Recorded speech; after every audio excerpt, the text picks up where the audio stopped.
Hey guys, I'm Dave. This is Chris. How's it going, Chris? It is, as they say, going. Well, it's going great here because I get to do this with you. And one lucky winner of our DraftKings show will also get to do this with you. But we're going to talk about DraftKings in a minute. Not yet, because we've got a must start we're going to talk about before we do our DraftKings show. So Robert Woods is a must start for week 5. Tell me why. Convince me, Chris. Sure, he is. I mean, the reason I thought to use Robert Woods in the segment of this show, must start, is because he had a bad week last week. It was 6 for 36, I think. It was a bad statistical output, and there's 2 out of the 4 weeks he's been bad for fantasy. There's no argument about it. I think people are starting to get antsy. Dave, all I'm hearing is the Rams are run first now. Be scared of all the wide receivers. Be scared, be scared. And I don't know. I'm not scared yet. I like Robert Woods an awful lot. I still have him as a top 20 receiver this week. I think he's in your lineup no matter what. I'll show you a couple of plays and talk about why. The complaint is so much short stuff, really, from all of the Rams receivers. You know, he's like Mr. Short Stuff. I don't know. When the offense considers your guy to be dangerous enough that they want the ball in his hands that quickly, I'll take it. You know, he's going to make big plays. I'll show you in a second that he has made big plays on stuff like this. On this play against the Giants last week, Giants are playing 2 deep zone. It's a very vanilla defense. Woods is wide left. He is, among other things, a zone beater. He's safe, I think, because he's a zone beater. He's just going to be able to sell the 9 route and then cut in and present an easy throw because he's precise. He's where he's supposed to be every single time. I also want you to remember, going back to week 1, that an in cut against zone doesn't have to be for 5 yards, right? Like, get the right look, get the right zone, and it winds up being down the middle, nice throw from Goff. It'll be 30 yards. And just also, let's remember that the whole getting the ball in his hands thing, sometimes it works out like this, like it did against the Bills in the big comeback effort. I like it when teams want the ball in my receiver's hands. I think we're fine going forward. There's no such thing in the NFL as a team that's too run heavy. I think Woods will be just fine this week. I would start him. So Robert Woods is our must start for this week. And let's talk about DraftKings. Last week's standings, Clint MM came in first place and took home $600 because it was a bigger contest this week. So congrats to Clint. But the big winner overall, the winner for the first 4 weeks who gets to talk with Chris, is Dustin, who goes by the username DDRO287, is our 4-week champion. Look at that. Big winner. Yeah, what a winner. I hope along the way Dustin made some money also. Because although I guess, Dave, you would probably agree you can't put a price on Skype sessions with me. That's why I'm here. You cannot.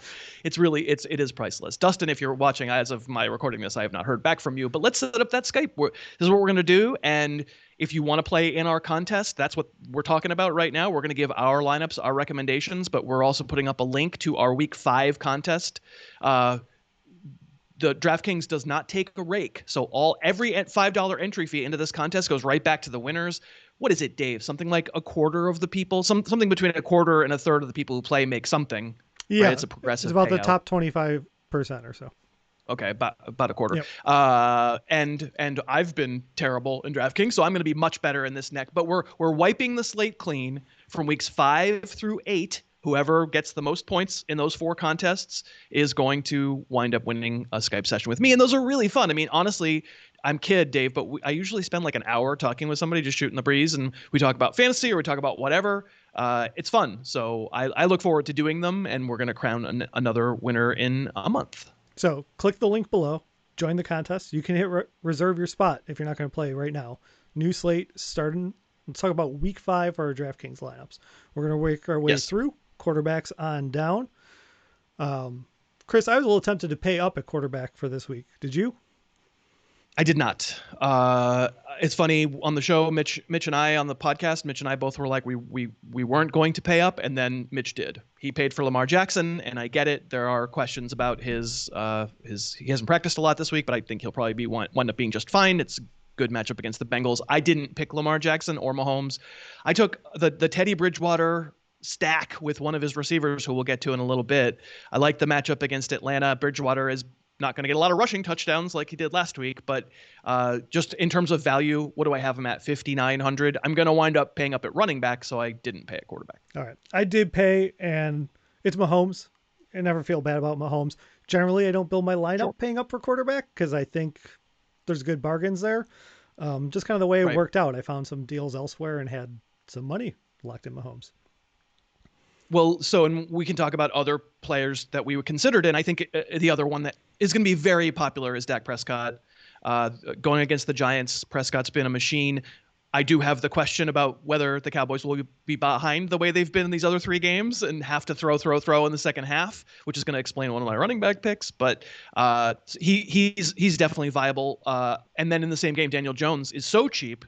We don't think he's good, but we do think the Cowboy defense is bad. I think Daniel Jones is this perverse to say he might be the most owned quarterback this week? I mean, I'm with you because he was on I actually started my lineup putting him in and thought, oh, Chris is going to make fun of me on the show.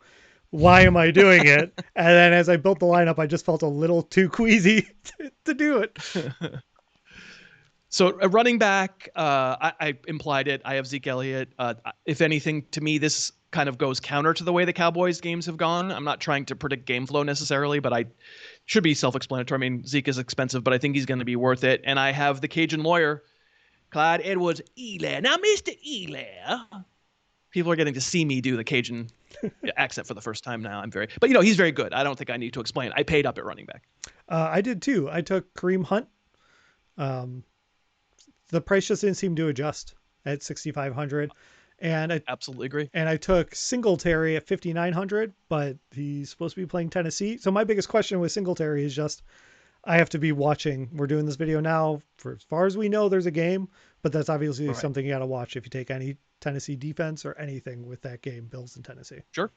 100%. I considered Hunt as well. I think Hunt is going to be very widely owned. There are some danger factors. I mean, the Colts defense has been good. I don't know if I believe that they're ready to be super elite, but he himself has been continuing to battle a groin injury. Once Nick Chubb was out last week, you saw the other guys a lot. Darius Johnson's going to be pretty popular, I think, as like a very bottom of the barrel possible guy that you would use. Mike Davis, I think he went up 700 or $800 from last week. Yeah, he went up too much. He scared me. Yeah, but still, Atlanta's a good matchup. Todd Gurley in that same game, Carolina's a very good matchup. Gurley is not his former self completely, but he's a great bet to score a touchdown in a lot of games. Antonio Gibson at 5,000 feels like they started to throw to him last week. There's some good running back options. And you know what? Jumping ahead, our flex match, so we might as well just knock that out. We both went with Damien Harris at 4,300. So yeah. Another game that we have to keep track of because the Patriots, we don't know, it's Patriots Broncos. I don't love Damien Harris. In fact, I would prefer to pick James White, especially in DraftKings at PPR. But he's just very cheap. The price hasn't caught up. We had the one long run from him.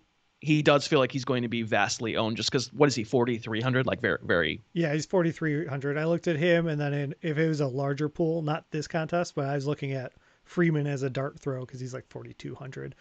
But that's risky. Like Freeman didn't do much to cover himself in glory last week. You're talking about Devontae, not Royce. Yes, sorry. No problem. It's both of them are, I don't know. Both of them make me sick. So there you go. Receiver. So the stack that I did with Teddy Bridgewater was Robby Anderson. We did Robby Anderson on the channel on Monday. I hope people will go take a look at that video for how differently the Panthers are using Robby Anderson. Holy moly. Like it really is almost like a different player. And will he last, Dave? When we showed a couple of those plays that he took big hits, what was your thought? He's going to last right until he doesn't.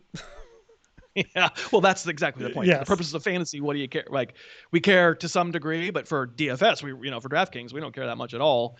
I put Diontae Johnson on there. I would I rather Juju in a week that I don't necessarily know that Diontae is healthy?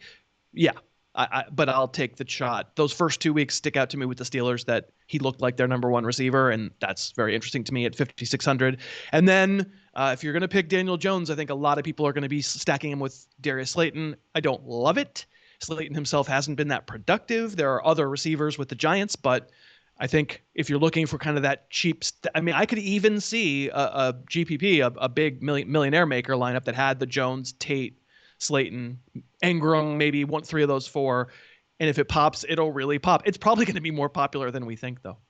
No, I would not sleep at night, but I understand it. It's about matchup. Yeah, absolutely. So I took Tyreek Hill and stacked him. And I went with CD Lamb because Sure. he's a good player. He's doing well. And then I considered Slayton, like you talked about, and I pivoted to save a little bit of money. I went with Chenault, who's listed as questionable because of a hamstring, so I'll have to watch as it's closer. Right. But correct. I wanted to get he's only 4,500 and it saved me a little bit of money. Just freed up $300 off of Slayton. And I had Lamb as an also ran. If I were going to stack, I think like I said, I think the Prescott, if I'm being honest, it's not going to be the Jones stack. It's going to be the Prescott stack that's most popular. So, the Prescott Lamb or Prescott Cooper or Michael Gallup saw his price go down $800. And I don't think, I've said all along that he and CeeDee Lamb seem very similar to me, but I'm not sure he deserved that kind of downgrade. That's going to be something we look at. And you can see a couple of my other potential value options too. Who you got for tight end? I paid at tight end, George Kittle. He's good. Next. I paid for Darren Waller, but I considered the same guy you considered with Jonnu Smith as a possibility. If I wanted to save some money, if that game's happening, I think I'll probably come off and tinker a little bit. He's definitely on the list. I mean, he's the number one receiver. So we're hearing now, as of our recording this on Thursday, it's possible A.J. Brown is back, so Smith wouldn't be the number one receiver. We know Corey Davis wouldn't be playing if that game happens. So yeah, there's a lot of appeal for Smith. All right, and then defense, and I wanted to take a moment because someone. Well, before you do that, I'll just say my defense, right? And then I don't want to indulge this because I'm not sure where you landed. I still went cheap, and I know you did kind of a research project, so we want to get to that. I did Bengals. I had a few extra dollars. I didn't want to play the very bottom three or whatever. So Bengals Ravens is terrible, but yeah. So tell me what your research project wound up being, like where it came from, and then what was the upshot? Did you wind up paying up at defense? Spoiler, I still did not pay up on defense, but I wanted to mention. So I didn't know. So Herman Ostergaard posted saying, "Hey, why do you guys always pay down in defense?" And there was a pretty good chat between like Doc's Rap and Michael Burgess and a few people on our video last week, which is great. Leave comments. I appreciate it, guys. And they were recommending their picks. So they were looking at Washington and Ravens, and someone mentioned Indiana. And so I wanted to go back and see how they did. Wait, what'd they mention? I can't remember what they Indiana. Man, I did it. Indianapolis. I win. This whole segment was worth it for that. Okay. Yeah. So the Ravens were the most expensive at 4,000, and they ended firmly middle of the pack. And by that, I'm saying I took their cost at 4,000 versus how many points they got, which was 6. So they're getting 1.5 points per defense. Now I'm not going to run this on every defense or whatever. Right. I went through and checked ownership levels and everything for this purpose. So of Rams, Colts, Ravens were other people recommended paying up.